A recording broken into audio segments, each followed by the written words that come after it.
Grand opening, grand closing. Welcome, my friends, my family, my fellow gamers. Your only friend is YouTube Streets Puerto77. And so, a few weeks ago, I gave a heads up to everybody on Twitter. I think I talked about on this channel as well, to start paying attention to the pulse of influencers. You know, that we're about to see the conversation change, right? Similar to what happened in 2016 when Microsoft announced Quantum Break was day and date on PC. You started seeing, the energy of the bigger influencers start talking about day and date PC. And then, many in the community was resistant to that, and the Xbox community was resistant to that. But eventually you heard the message and it kept getting bigger and bigger, or more frequent, more talked about. And as time went by, more and more people were addressing it and accepting it. And then all of a sudden it happened. I said that the same thing was going to happen with Xbox publishing games on Nintendo and PlayStation. First it starts with a rumor, but I said, if there was any credence to this, pay attention to the bigger outlets, the people who are on stage with Xbox, whether it's at their game shows or at Gamescom, and then start paying attention to the big influencers, the podcasts and stuff. So we started seeing already the first phase. Paris, Vicious 696 from Gamertag Radio, he started talking about, it's okay, blah, blah, blah. You're going to start seeing this. Then you start seeing IGN podcasts, Unlocked, whatever. They're talking about it big now. And you started seeing all the bigger Microsoft outlets. Now you're starting to see, maybe for the lack of better description, the middle, bigger influencers, right? Like the Colt Eastwoods, and now like the Xbox 2 with Jez Corden stuff, right? Now keep in mind, Jez Corden was one of the first to be resistive. If you remember back in December or late November, I think it was December, the whole Tim Stewart fiasco, right? Chief Financial Officer for Xbox at a Wells Fargo summit, a bank summit. So this was banking, addressing an audience of financial specialists, analysts. That's the audience. The audience wasn't gamers. It was just a conversation between, financial specialists and investors and stuff like that. And he addressed the future of Xbox and where they're going and what Activision Blizzard are allowed to do and their vision for the future. Tim Stewart even said, described PlayStation and Nintendo as once would be competitors. And now they're making games for them.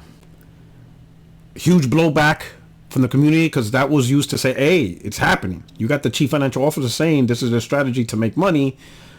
Jez was one of the first ones to try to squash that by doing an interview with Phil Spencer, but his interview only addressed Game Pass. It mentioned nothing about putting games day and date on PlayStation and Nintendo to sell, which is what the conversation was. All he did was talk about Game Pass and stuff. But guess what? They try to use that as people interpreted Tim Stewart's interview wrong, blah, blah, blah. We were wrong. PlayStation fans are fanboys. Stop port begging, whatever. Right? Then come to find out, Satya had his annual shareholders meeting, and he too stated to shareholders, they're going to make games for PlayStation. They're going to make games for Nintendo. There was a little bit of pushback, a little bit of whatever. But within all this conversation, Microsoft has not made an official statement pushing back on the rumors of making games on whatever, the rumor of Hi-Fi Rush and stuff. So you best believe guys like Jez Corden are going to their contacts. Even Man Outdoor, he has his points of contacts in Microsoft. Colt Eastwood has his points of contacts in Microsoft. Hell, Microsoft flies him out to events, so he definitely has points of contacts. They gave him the test preview for Redfall, so he has points of contacts. He knows people. You see him changing his tune. Now all of a sudden, it's stupid talking about the box. And now I want you to pay attention to this. Listen to this here.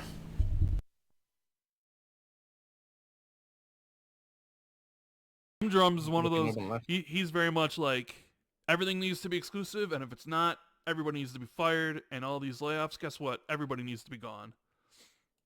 Yeah. I mean, I kind of have a good picture of what's going on with that now. Maybe we can talk about it a bit later. I'm also kind of tired of the topic, but it's happening. It's happening.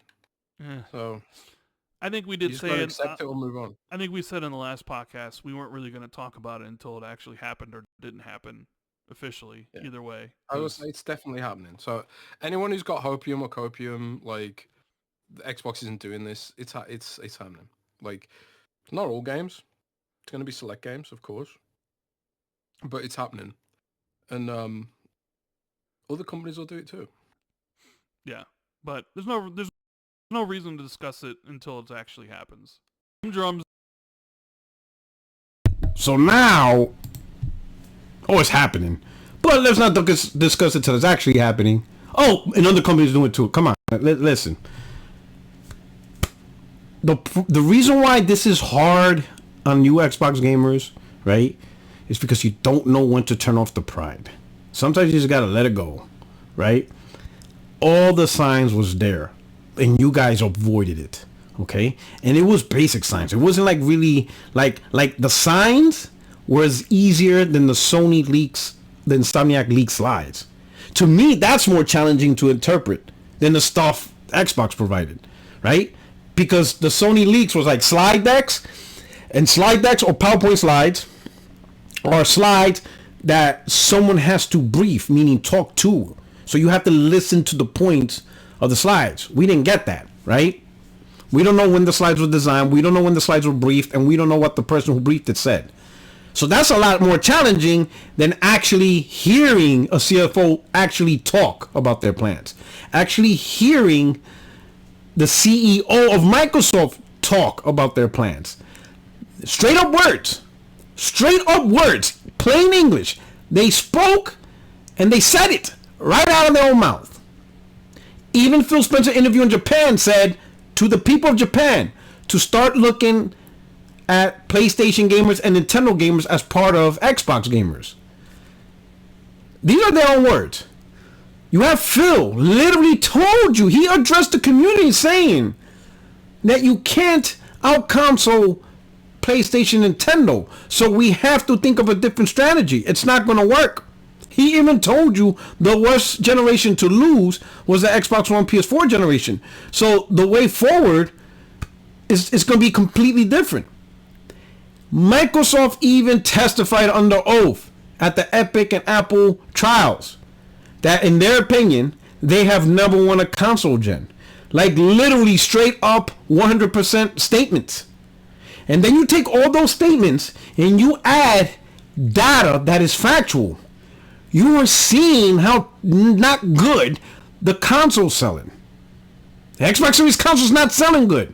It doesn't matter if you are trying to look at it from the perspective of business of, well, console sales don't matter. No, it matters because you can't expect Microsoft to make a decision to worry about a console while at the same time you are saying console sales don't matter. If console sales don't matter, why are you worried about the games going on PlayStation? You're only worried about it because it makes the console look bad. But you are saying the console don't matter. You see how weird you guys are? You guys are weirdos.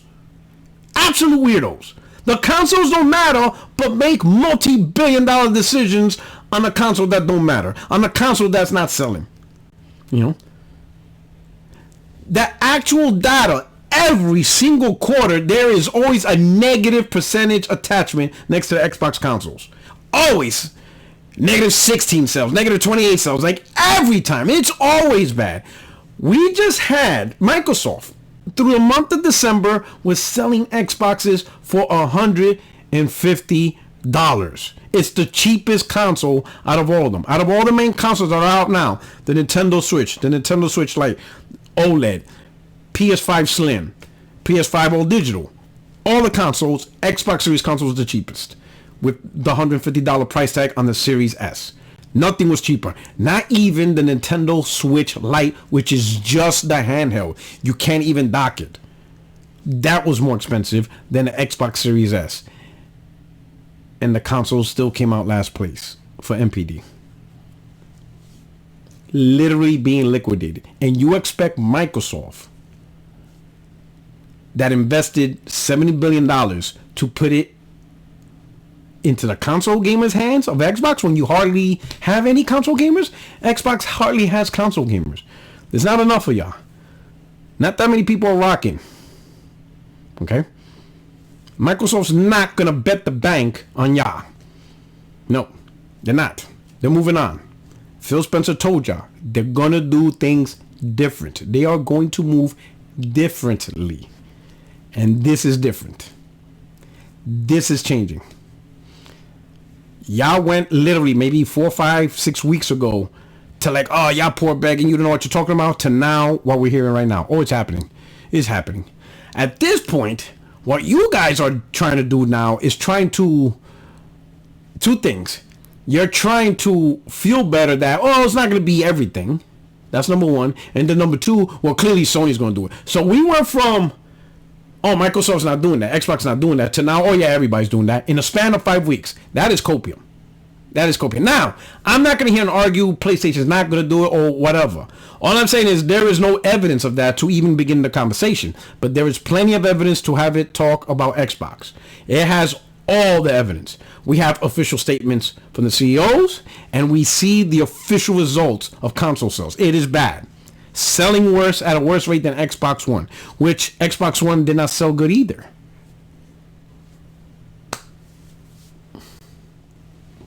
Now, this is the best advice I could give you guys. You guys, and I'm not talking about specifically Van Althor or Xbox 2. They're fine. In fact, they're great podcasts. Great Xbox podcasts. If you haven't watched them, they're really good, right? I'm talking about the general Xbox fanboys in the Twitter community or anywhere else. You right now, you need to start rebranding yourselves. You already see Colt doing it. Look at Colt Eastwood. He's showing you the way. He's already switching it up. He's adapting to the new normal. He's doing that for a reason. There's a reason why he's doing that. He knows what's happening. So he has to switch.